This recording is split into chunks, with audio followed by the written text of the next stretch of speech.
J'avais économisé bien assez d'argent au cours de mes précédents voyages pour vivre tranquillement jusqu'à la fin de ma vie.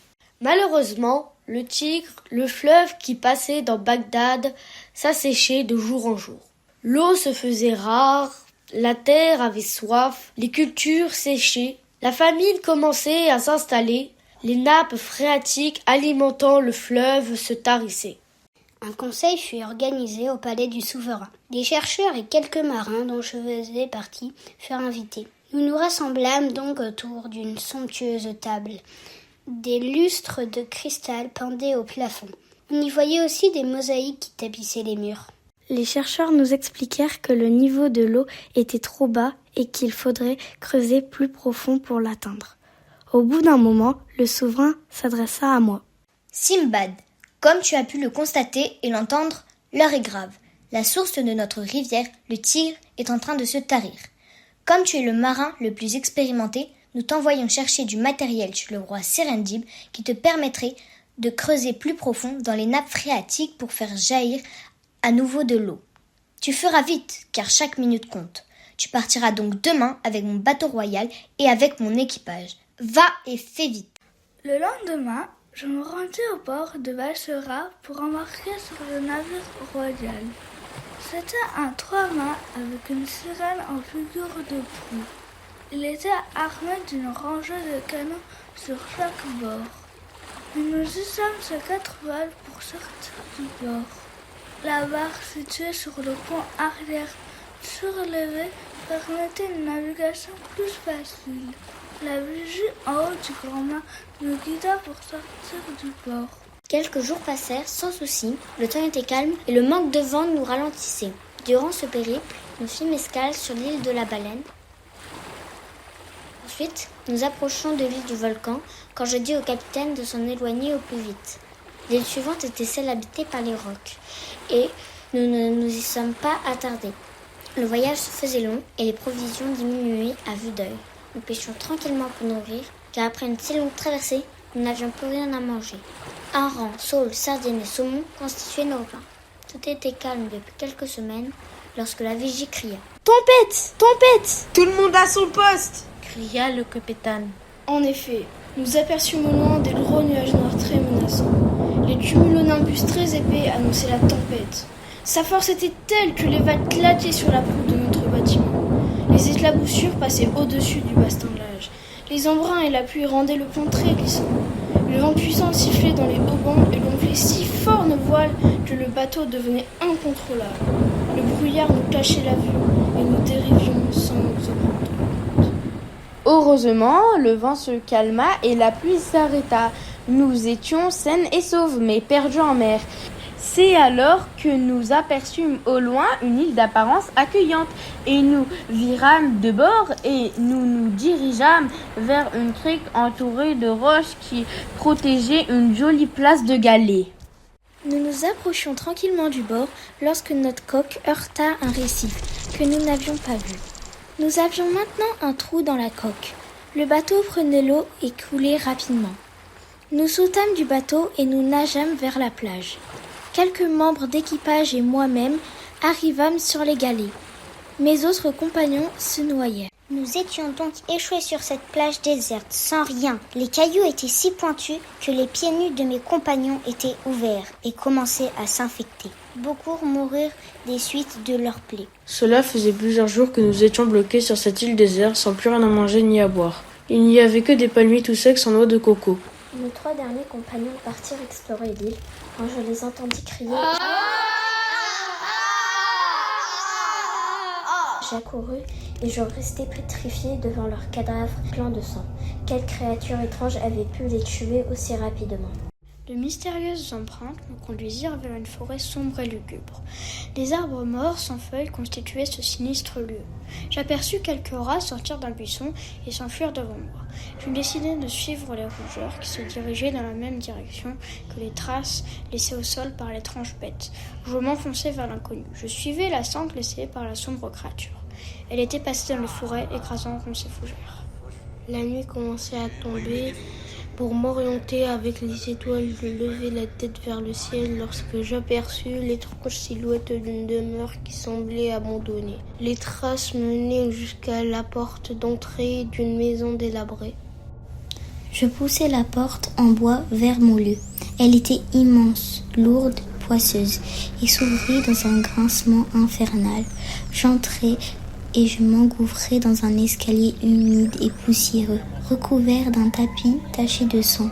La seule clarté de la lune à travers des puits de la lumière éclairait mes pas.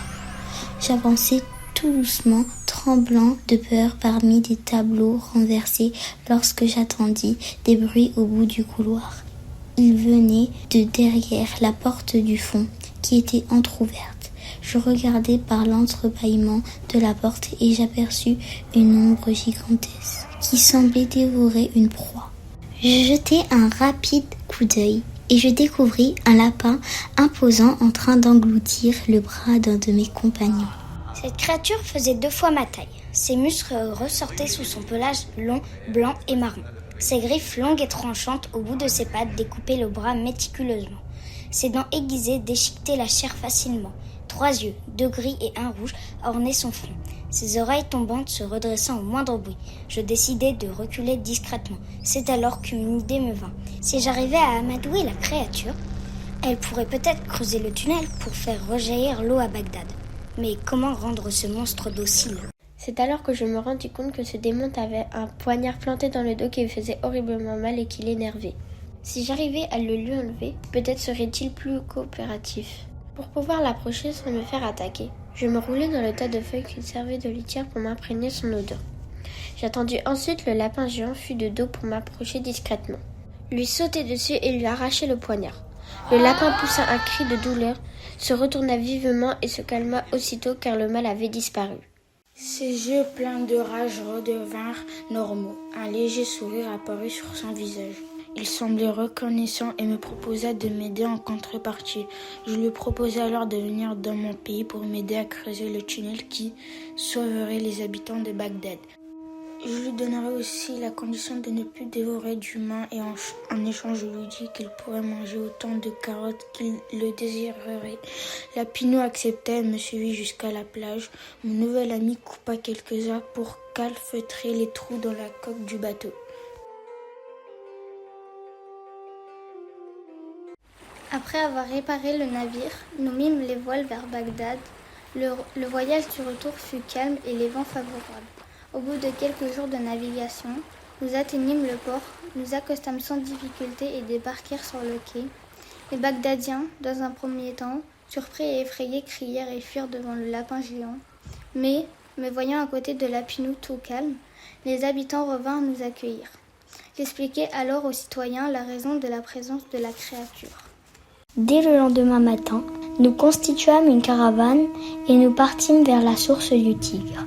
Nous traversâmes le désert sans peine et, arrivé à la source, mon ami commença à creuser. Au bout de quelques heures, l'eau jaillit à nouveau et coula vers Bagdad.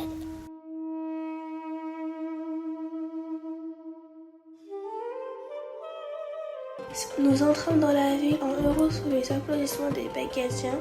Nous étions sauvés. Le sultan me reçut pour me remercier et me féliciter.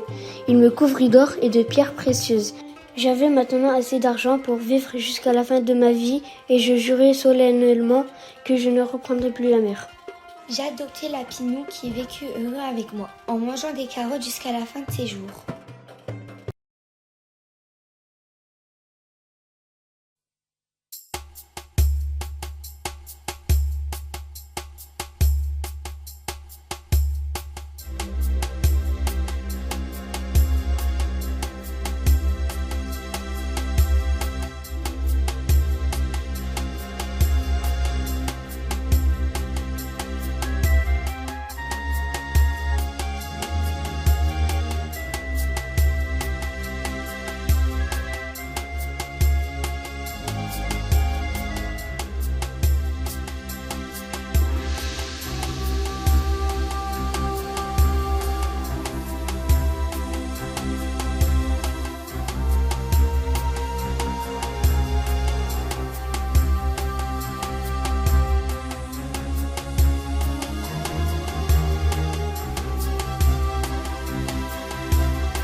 Des lustres de cristal pendaient au plafond.